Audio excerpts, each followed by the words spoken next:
Lancement officiel, il y a édition examen d'état 2020-2021 et Salemi Lelo na étendi mobimaya RDC yango go et Pesamaki na province ya Kinshasa na premier ministre Jean-Michel Sama Lukonde wazaki sur terrain pe ministre EPST ye azomi na kwango wapi alansaki pe examen na kokabola baitem lelo examen ezalaki bongo culture générale communauté cité Bethel en deuil apôtre Emmanuel Mbiye akufi mokola lelo na ville ya Paris suite ya une longue maladie. Lelo mokilezo célébrer journée mondiale de personnes disparues ba détail tout de suite en édition ya lelo KNB News on les années Senghor yako présenter les bino.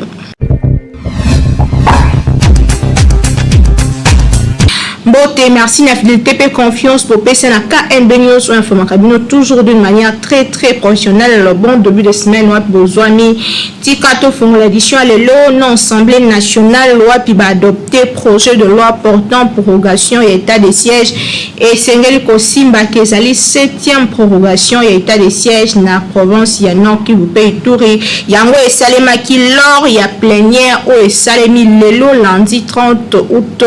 Kuna na palais du peuple tourisme na bien avec le détail na Mikolo Ezali Koya. Tolobaki yango examen d'état édition 2020-2021 ezalaki lancé officiellement lelo premier ministre ezalaki sur terrain wapi akabola ki ba item pe ministre ya EPST azomi na kwango toujours image pe commentaire. Premier ministre Jean-Michel Sama Lukonde a lancé session ordinaire et examen d'état édition 2020-2021 mokolo ya lundi 30 août 2021 ya lelo na Institut Lumumba situé na Limete na Kinshasa capitale ya RDC. Cérémonie yango ezwaki participation ya vice-ministre et enseignement primaire, secondaire et technique Aminata Namasia. Sur place, chef du gouvernement encourage ki ba élèves dans ensemble la République démocratique du Congo à travers centre wana ya ba preuve ko ba que bazali ba futur diriger mboka na biso et sengeli ba travailler malamu pour que ba assurer lobby ya mboka na biso. Le sous-premier ministre alobaki kozala fier ya ko répondre un appel ya président de la République Félix Antoine Tshisekedi ya ko sauver année scolaire oyo. Alobaki na ba finaliste ke ba yaki pour encourager bango ba passer ba épreuve na bango kitoko surtout que ezali année moko ezalaki très difficile parce que ezalaki perturbé la pandémie à COVID-19 et heureusement que la commune a détermination un gouvernement ya ko sauver année scolaire 2020-2021 pelelo oyo et commune asuka et c'est bana ba mitia na mosala pour que ba mériter réussite na bango pe ba sala komboka ezala fier na bango lisusu asenga ki bango que ba éviter tricherie pour yango ekosunga ta mokiete nangombo na ye ministre ya enseignement primaire secondaire et technique Tony Mwabaye a lancé officiellement examen yango na ville ya Kinge chef la province ya Congo wapi azomaki pour na kosala lancement ya ba preuve oyo na maloba na ye atalisaki ke choix ya ko lancer session ordinaire d'examen d'état édition 2021 na Kinge ezali ko tenir compte ya volonté ya chef de l'état pour na ko partager réalité sociale ya Congo profond na boende akitaki sur terrain pour na kotala ye moko nini ezali ko salema kuna na Congo profond na ba finaliste Tony Mwabakazadi ministre ya EPST a souligné que ba preuve o ezali ko évaluer non seulement classe ya 6e année des humanités mais ensemble ya ba études faites depuis cycle primaire ti mokolo ya lelo na bola ki bango ba travailler malamu pe balonga o ezali corruption. Tout noter que ba preuve o ezali ko se dérouler également na quelques pays limitrophes ya démocratique du Congo notamment na Burundi, Angola, Tanzanie, Rwanda pe Uganda. Kinshasa et l'équipe partout. Tout le bien on est là qui examine les bandaki micro na biso kitaki sur terrain wapi ba finaliste ba répondaki pe ba esa ki biso ambiance ni eleka ki na ba centre moko na lelo baza awa na micro ya Hervé Zaka. Du coup comme ça on a travaillé l'examen. L'examen était bien passé, on était bien accueillis ici. C'est juste, c'est bien comme ça. On nous a bien surveillés et puis c'était bien passé. j'ai fini mon examen. Maintenant, là, je retourne à la maison. Mais à part ça, j'encourage le président Fati pour cette organisation d'enseignement. Vraiment, je lui félicite. La difficulté que j'ai trouvée là-bas, vraiment, je n'ai pas trouvé de difficulté là-bas parce qu'on était bien encadré. Donc, tout s'était bien passé. Oui, on a respecté juste les barrières. On nous a offert même des nouveaux cache-nez. On a dit que c'est l'État qui nous a offert. Et c'est tout. Tibiso, section commerciale, il y a 5 questions. C'était pas vraiment difficile, simple, par rapport à la formation que nous avons acquise à l'école. C'était très bien. Les gestes barrières au niveau de cache-nez, ils allaient. Au niveau de désinfecter ma bouche, là on n'a pas vu. Bachaki babilo pour désinfecter. Déjà, la difficulté, c'est que Bakaboli biso strictement. On s'est retrouvé une personne ou 2 personnes par salle. Et on n'avait pas beaucoup de communication. Donc, le mouvement entre nous, ce n'était pas vraiment, vous comprenez. Donc, on arrivait à peine à se communiquer pour connaître les différentes séries et autres. Examen l'équipe nango bien, les premiers jours on a biso mais dans ma salle ils sont grâce examen l'équipe bien. Ba difficulté ça qui nango vraiment té. Nande to travail na biso ensemble, biso nyos tout. Tinde to si peu bon. Pour l'examen l'équipe nango bien papa. To za ki pe na o biso moko mais tant to ko tu na ba pesi biso pe ya bango. Ils ont vraiment respecté, bah tu vas respecter en vraiment. Comme dans un prince, comme dans un élève, Princilia, tout seul là, centre Nabiso, Tolani, école Nabiso, Institut Saint-Esprit. Le premier jour Nabiso, il y a examen d'État. Ngai salon ngai, pas difficulté à côté non.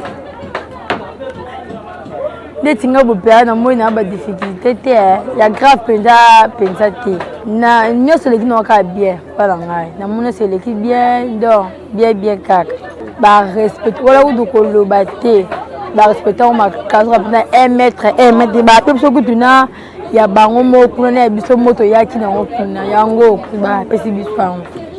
Je suis venu de l'Institut Saint-Esprit. C'est là où j'étudie. Et nous sommes venus ici pour participer aux épreuves finales. C'est pour cela, c'est bien passé par la grâce de Dieu. Et les questions étaient tellement faciles, c'est tout ce qu'on avait reçu au niveau de nos écoles. Et dans cela, je remercie le ministère de l'enseignement et à tous les organisants. Bon, difficulté qu'on avait constatées parce qu'il y avait d'autres questions qu'on avait ignorées. Il s'est fait déjà des années. Mais une fois qu'on avait réfléchi tout petit peu, on a compris que c'était facile. Oui, il y avait vraiment de surveillance là-dessus. On nous avait même distribué des masques pour se protéger et on était vraiment bien équipés. Comme la Charlotte, examen les qui n'ont bien ma casse. Saint-Esprit. Ah, les qui n'ont bien, parce que sur ma question, aux qui n'ont tout n'abusent. Oui, ça l'a bien papa. Oui, ils ont respecté. Ma prévision.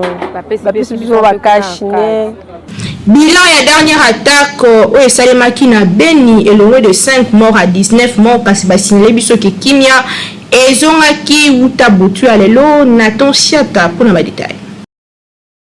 Bilan, il y a récente incursion, il y a des rebelles, il y a alliés de démocratique Fox ADF, il y a agglomération, il y a Kassanji, il y a Gouma Bouliki, il y a secteur, il y a Rwenzori, il y a territoire, il y a Beni, il y a Nord Kivu, ils ont revu à la hausse après découverte. Il y a plusieurs autres corps, Oyo et Salemaki, Mokolo, samedi 28 août 2021. Nouvelle Oyo, ils ont livré na chef, il y a groupement Oyo, na interview Moko Oyo à Kordaki, na presse locale. Kalunga Meso a indiqué que bilan Oyo, et le moins à 5 morts, puis comme il y a 19 morts. Et ça est vraiment compliqué, tout ce qu'on découvrir, naba air, il y a Tongo, plusieurs corps, il y a des civils. Oyo baboma ki bango na ba rebelle. À part Oyo baboma ki bango na journée, il y a vendredi, et ça y a 14 corps, nous oyo tout ce qu'on découvrir, à Wanaka Sanji. Nde yango et ça y a bilan Oyo, et l'on a 5 morts, puis comme on a 19 morts, n'enge a indiqué ki Kalunga Meso. Jusque là, nouvelle mokote. Oyo na possession na biso par rapport ya ba oyo nyonso bazali disparu. Lisusu ba civil oyo ba kufi banda kuna bango nyonso ezalaki incendié pe ba bien na bango ezalaki pillé toujours kaka na bandeko oyo auti ko sala massacre yango. Autorité ya mboka oyo a lancé appel na ba autorité militaire ya état de siège ba intensifier ba opération ya ba traque contre ennemi na ba périphérique ya Buliki esika basaya oyo ba batami après avoir ozala traqué na ba région mususu ya territoire ya Beni. Samedi ba activité nyonso ezali ko tourner au ralenti pe ba habiter ba bande ko bima na banda ko na bango pona ko kende ko luka esika nini oyo ba ko kende ko batama pona ko kima ba atrocité oyo assaillant auté ko commettre. Kasi koto mususu pe batalisi biso ete calme ezongi na Orisha chef lié ya territoire ya Beni na Nord Kivu na tongo ya dimanche 29 août 2021 après ba vive tension oyo ezaki observé butu mobimba ya samedi. Situation ezalaki consécutive après incursion moko ya ba homme armé oyo jusque là bazali non identifié bayaki pona ko attaquer position moko ya police nationale congolaise oyo ezali na kekeli localité moko ya Bakila Tenambo d'après bourgmestre ya commune ya Orisha oyo azalaki joint na téléphone na bandeko ya presse locale. Ennemi alingaki ko perturber ordre public pe azalaki mangu maîtriser na ba élément ya ba FRDC pe ya police nationale lors ya ba échange ya ba tir oyo ezalaki na mutu moko oyo azwaki balle pe azalaki blessé pe ba memaki na hôpital pona kozwa ba soins appropriés ndenge Nicolas Kikuku atalisaki.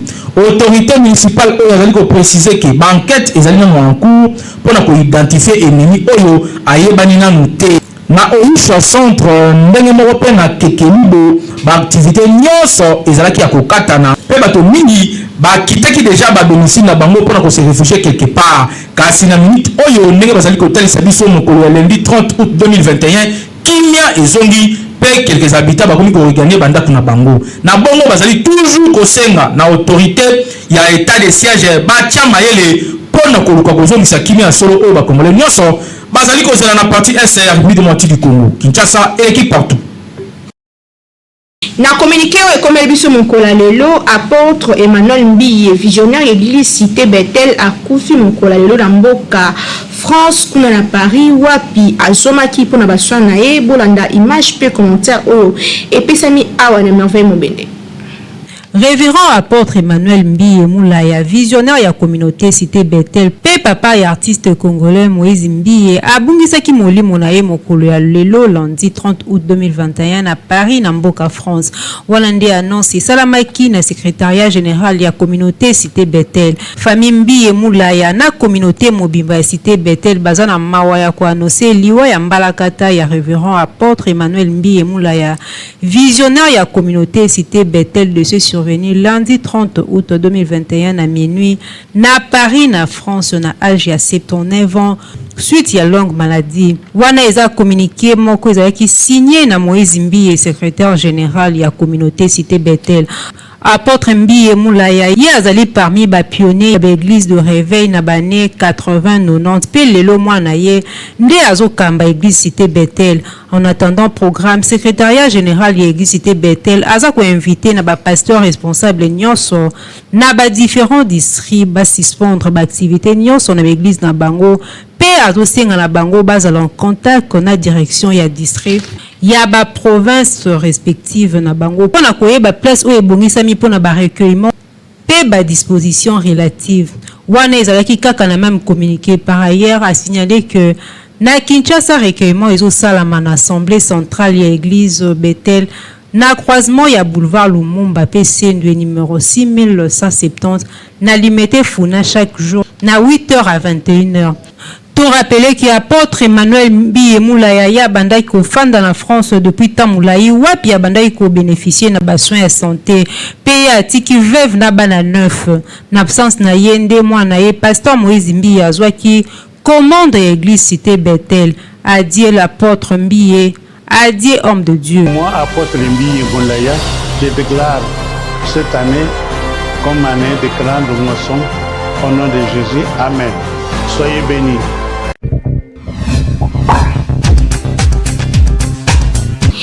Rentrée scolaire est pour bientôt pour banabaza ya mayele pe bazwa na classe sombela bango bakaye ya o pe big simba ezali côté kama partout pour za produit ya Baltesco.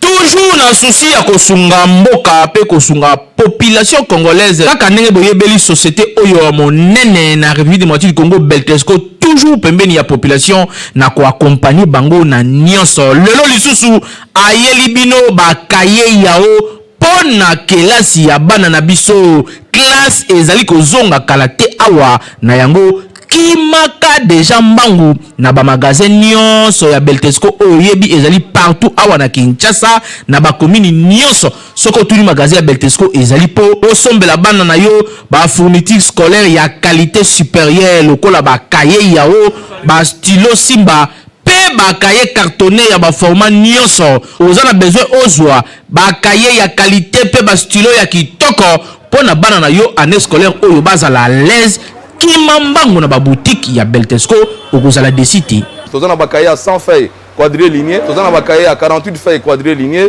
tozana ba cahier à 24 feuilles quadriligne tozana pe na ba cahier à 12 feuilles quadriligne ko bosana te tozali pe na ba stylo Simba ezokoya ezokoma tozana ba stylo Simba ya bleu tozana ba stylo Simba ya rouge tozana pe na ba stylo Simba ya noir tozali lisusu na surprise mususu mbula oto bakisi toyina ba cahier cartonné ya ba joueur kitoko o bana balingaka ko bosana te balobi tangu ozali ko somba kaye yao vérifier bien soki ezali na logo oyo ya Beltesco po ba mwifi bazali ebele oyo bazali ko pirater yango donc soko sombi ya mwanza ekolia yo okoumela nango te po ekosenga obakisa mususu kasi soki osombi ya Beltesco ozali mobimba ane mobimba bana bakotanga kitoko po bakaye na bango pe ba stylo na bango ezali ya qualité supérieure o tolobaki te tolobi Beltesco vraiment mosungi ya mboka Kinshasa et l'équipe partout.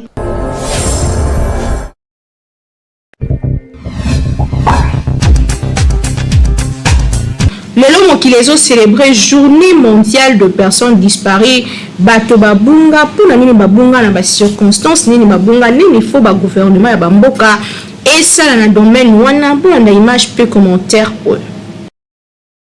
Le 30 août, il y a chaque année, Mokile célèbre la journée internationale de personnes disparues. Et c'est que ONU et s'inquiéter de l'augmentation de la disparition forcée.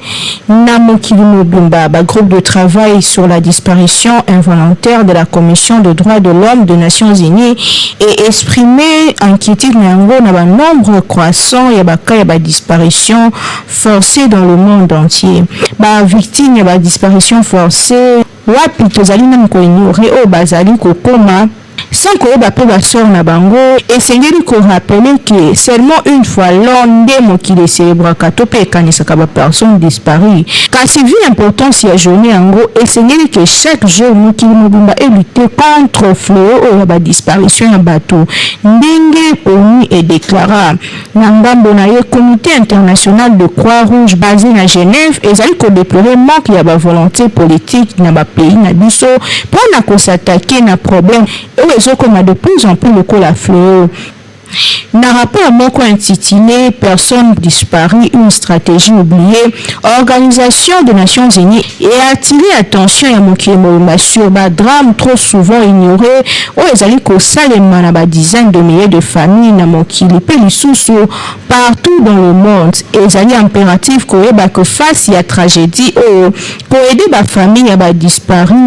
Faire lumière na o ezali bongo nini comme la bande kuna bango pour ezana bato o ba disparition sans kozonga na ba famille na bango kino lelo oyo surtout na ba région o ezali marqué na ba guerre na ba violence ndeti na est démocratique du Congo et belé na bato ba bungisa ya bango bande ko sans koyeba banzela ni bakenda moto nyonso ezali na droit koyeba ba personne chère na yo babunga bazali vivant to ba kufa pona ko provoquer kimia na motema sima ya disparition wana parce que vu tant comme capé solution ko zomate na bamboka na biso injustice wana ezali ko provoquer profond sentiment d'injustice pe ezali ko mema na ba vengeance ya ndenge na ndenge esengeli ko mema ko moto nyonso azana na droit ko sala deuil soki esengeli pona ko rendre hommage na moto ya bunga pe ayibi ke ndeko na yeto proche na ye akufa journée à lelo ezali interpellation na ba autorité nyonso pona kosala que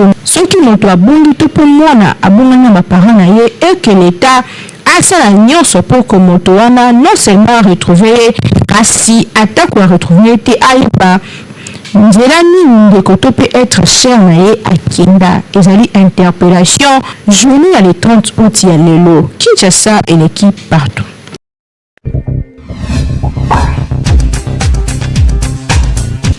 Comportement ya ba fille ou ba makala ba homme marié et intéressé biso mokolo lelo, c'est-à-dire que ba makala mobala yebi bien que mobali bato bala pe tant musupaza na alliance na bobo mai a continuera ko bimana ye conséquence ni ezo zela ba fille bongo lelo micro ya KNB tambola ki na ville province ya Kinshasa bo kanenge population réagissa ki na micro ya Peggy Ilunga pe merveille momende.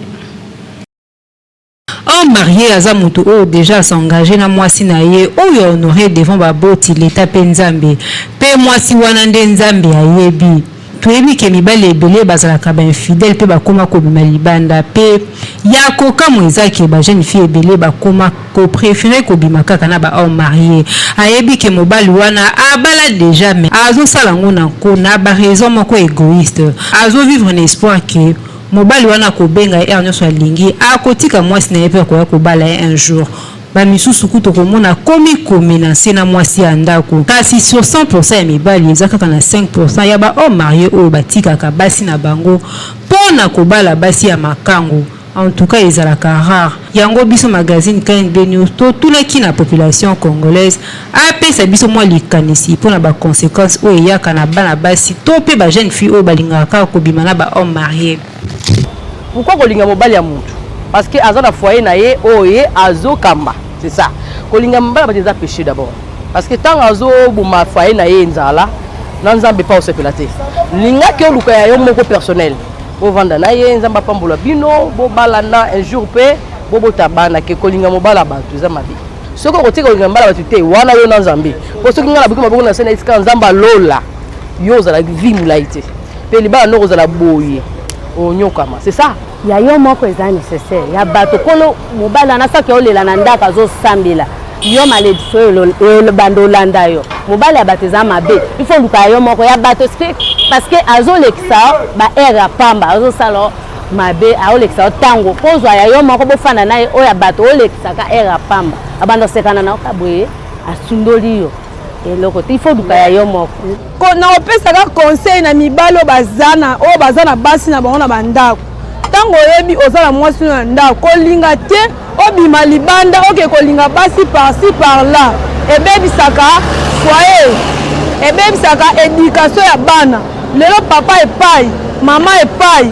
bana bakozala na éducation esu ya malunga te yango ozomona bana ebele bakomi bafaser bakomi miyibi bakomi osala kindumba séparation ya papa na mama nde yango nde moto ezosala bongo kobima na homme marié okozala toujours cas perdante po jamais homme marié wana akotikala akozwa mwasi ne ya ndako azwa yo mutu alibanda ko tena ndako yo za lokwa tokoma lokwa ba sujet ya business na bango so mukolana na mwasi ne baswani na ndako ngana comme important mukolana bolingo ye makasi akoma bimalanga tambusa na ngako lesa ngako sanga makamino so alingi mais mukolana so kaza bien na mwasi ne mona obenga pe boye téléphone elekate obia zo atio na liste noire ozomona te ke biso ba fille ya lelo nde mutu obima ba perda pourtant yo ozobima na ye ole qui s'appelle l'air na yo donc biso nde ba fille mutu tozo perdre malgré na ozo mbongo malgré na ozo nini mais na za fleur na ota la tenter na ota la acheter na ota la paix on na perdre te eloko oyo ya koyibeza kelengi merumela te mais eloko eza ya yo moko talaka so ozo yibeloko na nzungu to tokozika so toko koziki so munoko esali yo bapotela munoko po nino yibengo eza ya moto mais eloko na yo moso lambia na kimia otiango na sani okoliango très à l'aise mutu akokomplike yo te okozala motema moto te conseil na opesa biso ba jeune fille mpona kongo lelo mpe kozuluka mobali ya yo moko ekomi mpasi yango nazosenga na bandeko na nga basi vraiment luka mobali na yo moko mobali ya moto aza pasi na dernier minute akolinga oyo azokosa kobimisa mabe ya mwasi ne ya ndako mais ye mobali wana aza mabe mpo azoyoka na moral asakana no abebisa avenir na yo parce que mwasi ali boso akobwa kilo maladi so otali mpe na réalité biso ba jeune fille tokufa mingi oyoka kaka o te abimisaki ze basalaki avortement bamosusu eza avortement te olinga mobali ya mutu ala ntango olinga mobali ya mutu mwasi ya ndako azosufri na kanda wana akosala yo mpe mabe bamosusu akotindela okake bamosusu akozwa kaka yo kaka na esprit boya lekisi yo bakonséquence eza ebele ezaka mpona mbasu te. Conseil tokopesa na bafi to mpe na bana basi oyo balingaka bahomme marié ezaki baoyo deja babanda mpo bakóma deja baexpert botika mpe baoyo bazolinga babanda bomeka te pardon mobali wana akotika jamais mwasi na ye ya ndako mpona aya kobala yo mpo alakisa oki alingaka yo koleka mwasi na ye yebaki ye na mwasi na ye bapartageaka réseau d'ami moko mpe relation wana eza pasi mpo ekabwana surtout soki mwasi na ye atiaka libala na ye na mabondeli mpe azalaka soumise envers mobali na ye relation na bino na ye ekozala toujours en secret mpe ekotikala bongo mpo na vie mobimba yo oza na kaka distraction mpo na ye soki aza na mposa kose défoule mpo na problème moko donc senga nzambe apambola yo na mobali na yo moko mpe tika mibali ya bato Kinshasa eleki partout. Ezaki édition le 30 août 2021 au Nazaki Nesser a représenté les bino merci na fidélité peu confiance bozokoba kopesa na KNB News Magazine merci na bino partout dans le monde kasi na aussi cette édition boete tika na pesa merci l'équipe technique rédactionnelle au kumula ki masolo mokona na sima caméra tozaki na Hervé Zaka régie et simama ki na Timothée KNB réalisation ezaki à Natansiat toujours na coordination en grandeur de la communication du Mokendinga na bino ko mikolo ezali koya kasi tika to pesa bonne chance na ma finaliste nyonso ya République démocratique du Congo botanga bon travailler pe bozali elikia pona mboka na biso mikolo ezali koya botika na malamu pe bon début de semaine.